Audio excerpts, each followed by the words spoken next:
आज 21 तारीख है और कल 22 तारीख है। कल क्या होने वाला है सब मुसलमान भाई और जितने भी हिंदुस्तान में रह रहे हैं वो सारे के सारे जानते हैं।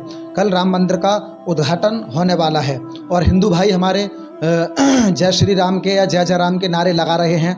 कोई बात नहीं है, उनका मज़हब है, वो अपने देवता के अपने भगवान के नारे लगा सकते हैं।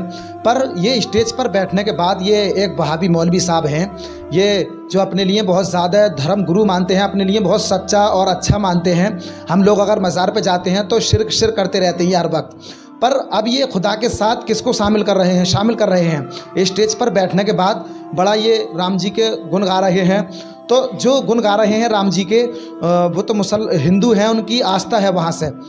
और मुसलमान अगर ऐसे काम करेगा तो उसकी आस्था कहाँ पर जाएगी बताइए। अस्सलाम वालेकुम नाजरीन, मैं नदीम रज़ा और आप देख रहे हैं हमारा अपना ऑफिशियल चैनल नदीम रज़ा संभली के लिए। कैसे हाल हैं? उम्मीद करता हूँ आप सब खैर आफियत से होंगे। अल्लाह रब्बुल इज़्ज़त जहाँ पर भी मुसलमान भाई परेशान हाल हैं उनकी परेशानी को दूर फरमाए और ज़्यादा से ज़्यादा उनको तरक्की अता फरमाए। तो दोस्तों वीडियो के लिए बिल्कुल भी स्किप मत कीजिए, बिल्कुल भी छोड़कर मत जाइए।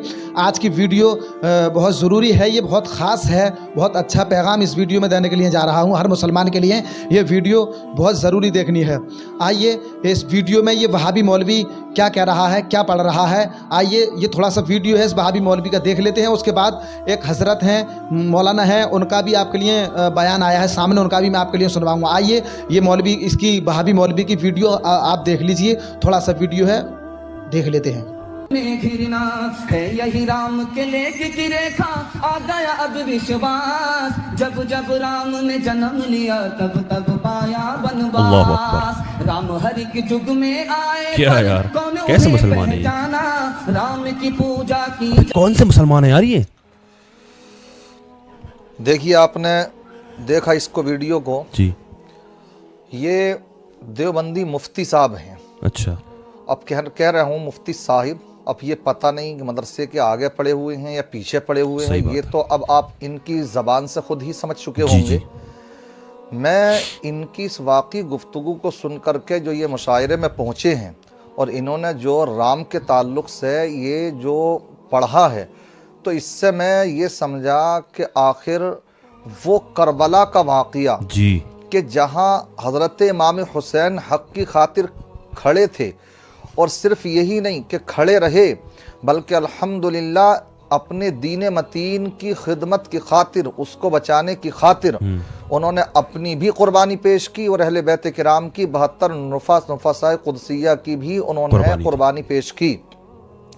तो मुझे ये एहसास होता था, सोचता था, मैं कभी कभी सोचने पर मजबूर होता था कि आखिर वो कैसे लोग रहे होंगे कि जो यजीद के साथ खड़े हो गए इमाम हुसैन को छोड़ करके।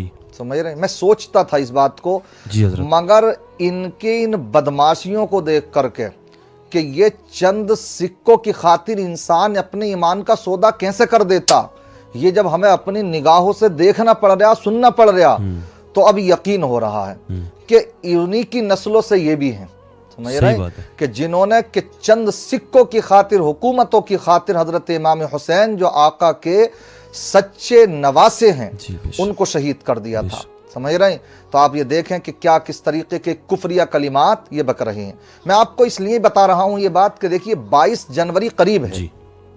बहुत से मुसलमानों के हालात ये हैं कि वो बहुत से टोपी वालों को देखते हैं, जुब्बे वालों को देखते हैं, तो कहीं ना कहीं आकर के वो सस्पेंस में पड़ जाते हैं कि आखिर कौन सही लोग हैं कि टोपी इनके सरों पर भी रखी हुई है और जुब्बा दस्तार देखी जाए तो इनकी भी अच्छी खासी लंबी टोपी दस्तार हैं, तो लोग सस्पेंस में पड़ जाते हैं, कशमकश के आलम में है, आखिर के हक किधर है। तो मैं आपको सीधा सा बतला दूं, देखिए उनका जो हो रहा है मामला, 22 जनवरी को वो अपने राम मंदिर की जो उद्घाटन करने के लिए जा रहे हैं, वो उनका मजहबी मामला है।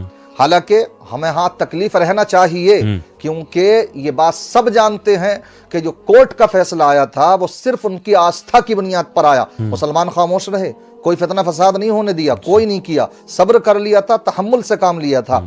मगर अब जब उद्घाटन का नंबर आया तो ये तो वो भी मानते हैं ना कि मस्जिद यहाँ पर थी, तो कम से कम इस भाईचारे को बनाने की खातिर कितने हमारे उस वक्त के लोग थे, उन्होंने ये बातें बोली थी कि एक मस्जिद दे दी जाए और फिर भाईचारे को ख़त्म ना किया जाए, आपस में मेल मोहब्बत के साथ रहा जाए। कर लिया था मुसलमानों ने यही सोच करके, सब इस दिन के लिए तो नहीं किया था ना जो आज वो क्या इस तरीके की आज देना पड़ रही है खबरें कि मुसलमान 20 तारीख से लेकर के 26 के बीच में जो रहें वो अपने घरों में रहें, सफ़र ना करें, या इसीलिए इसी दिन के लिए दिया था।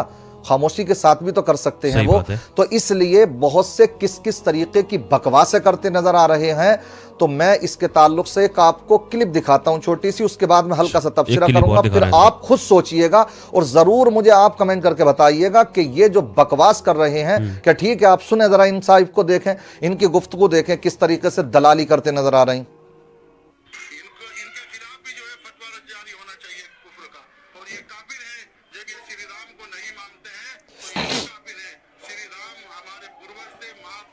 अल्लाह अकबर। देखा आपने इनका क्या कह रहे हैं, श्री राम हमारे नबी थे, पूर्वज थे। हाँ, ये बातें तो हम पहले से ही कहते चले आ रहे हैं कि ये देवबंदी मौलाना है, समझ रहे हैं कि इन्हें वली समझ में नहीं आते, नबियों की शान समझ में नहीं आती है। मगर हाँ, इनके लिए से क्या कह रहे हैं, अरे खुद अपने जहन्नम का ईंधन बनना, खुद ही बन जाना, क्यों दूसरों को गुमराह करने के लिए इस तरह के मुतालबे कर रहे हैं कि सब माने। ये अल्हम्दुलिल्लाह जो मुल्क है, ये कौन सा मुल्क है, ये जमहूरी मुल्क है। यहाँ पर मुसलमानों को अपने मजहब के अनुसार, मजहब के मुताबिक जिंदगी गुजारने का मुकम्मल इख्तियार हासिल है। ये तुम दलाली कर रहे हो, सब कोई दलाली तो नहीं कर रहे, इसलिए तुमने अपने ईमान के सौदे कर दिए हैं। तो बकवास क्या कर रहा है कि मुफ्तियों को ये फतवा देना चाहिए इनके, वरना इनके खिलाफ कुफ्र का फतवा दिया जाए जो उन्हें राम को नबी ना माने। इसलिए हम नबी मानते हैं उनको जिनको कुरान और हदीस ने नबी कहा है, समझ रहे हैं। इसलिए इस तरह के लोगों को आप खूब समझ में आ रहा है हमारे कि वो वक्त क्या रहा होगा कि जो यजीद के साथ खड़े होने वाले लोग थे और इमाम हुसैन को तन्हा छोड़ने वाले। मुसलमानों, हौसला रखो, अपने ईमान की फिक्र करो, इस तरह के लोगों के ताल्लुक से देख करके अपने मुजब्जब मत बनो, अपने ईमान की फिक्र करो। यकीनी तौर पर मैं कह सकता हूं कई सालों से हमने ये कुछ सीखा और समझा है कि ये ज्यादातर वो लोग हैं कि जिन्हें सियासत में जरा सी रुचि हुई और जरा सा कोई टुकड़ा इनको डाला और ईमान का सौदा कर बैठे। इसलिए मैं कहूंगा कि आम हमारे लोग इस तरह की बातें ना करें। 22 जनवरी को आपको क्या करना है, आपको अपनी नॉर्मल अंदाज में जिंदगी गुजारना। हाँ, मैं आपसे मुतालबा करता हूं क्या कि अगर आप चाहते हैं 22 जनवरी को क्या करें, तो मैं आपको बतलाता हूं कि आपको चाहिए कि आप मस्जिदों को भरिए और साथ ही साथ अल्लाह अकबर की जो तस्बीह है, इस तस्बीह को 11,000 हज़ार मरतबा हर इंसान पढ़ने का अहद करे, समझ रहे नहीं, और उसका सवाब अपने मरहूमीन को पहुंचाए, समझ रहे। और साथ ही साथ में अपने दिल में ये अहद रखें कि अल्लाह तबारक व तआला हमारे इस मुल्क में अमन सुकून कायम फरमाए, शर पसंदों के शर से, फितनागरों की फितनेबाजियों से सबको महफूज व मामून फरमाए। बाकी इनकी बातों पर तवज्जो देने की ज़रूरत नहीं है। ईमान बड़ी बेशकीमती शय है, इसकी हिफाजत कीजिए। आप जानते हैं कि जो इंसान अपने ईमान की हिफाजत करने में कामयाब हो गया, समझ लीजिए वही कामयाब है। फमन ज़ुहज़िहा अनिन नार व उदखिलल जन्नत फ़क़द फ़ाज़ व मल हयातुद दुनिया इल्ला मताउल गुरूर। ये जो लोग इस तरह की बकवासें कर रहे हैं, इस पर तवज्जो कतई न दें। मजहबी जो नारे हैं उनके, वो आप जान लीजिए, समझ लीजिए कि जैसे कि उनके मंदिरों के आगे उनके पूर्वजों को मानना, उनके आगे झुकना शिर्क और कुफ्र, वैसे ही उनके मजहबी नारों को लगाना भी शिर्क और कुफ्र है। ये मेरा आप निचोड़ समझ लें गुफ्तगू का। अपने ईमान की हिफाजत करें, वो क्या कर रहे हैं उन्हें करने दीजिए, लेकिन आप ज्यादा अंधभक्त मत बनिए कि भाईचारे के लिए ये नहीं किया जाता कि उनके मजहबी नारों को अपनाया जाए। भाईचारे के लिए आप उनकी मदद कर सकते हैं, तो बहुत से तरीके हैं उसके। आप ये कर सकते हैं, मिठाइयाँ खिला सकते हैं अपने, समझ रहे हैं, अपने त्योहार कोई आते हैं, उनका आता है, करे जाती हैं चीज़ें, बात समझ में आ रही है नहीं। लेकिन उनकी मजहबी चीज़ों को ना हम उनसे कह रहे हैं कि वो हमारी अपनाए और ना ही हम ये कहते हैं कि आप उनकी अपनाइए। अल्लाह तबारक व तआला सबको दीन की समझ अता फरमाए।